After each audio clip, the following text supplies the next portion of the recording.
Weight loss કરવું છે, પણ એના માટે ગુજરાતી ખાવાનું બંધ કરવું પડશે? આ સલાહ તમને જેને પણ આપી છે એને હમણાં જ અનફોલો કરી દો. તમને થેપલા ખાવા છે? ચાલશે. ખીચડી ખાવી છે? ડબલ ચાલશે. અને રોટલી શાક ખાવા છે તો બેસ્ટ છે.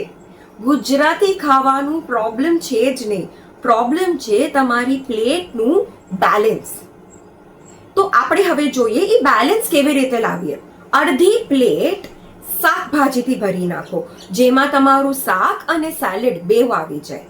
આ પ્લેટમાં પ્રોટીન આવશે, જેમાં પનીર, દહીં કે દાળ આવશે. અને બાકીની આ પ્લેટમાં કાર્બોહાઈડ્રેટ્સ આવશે, જેમ કે રોટલી, થેપલા કે ભાત. આ પ્લેટ જે છે એ તમારી મેજિક પ્લેટ છે વેટ લોસ ચાલુ કરવા માટેની.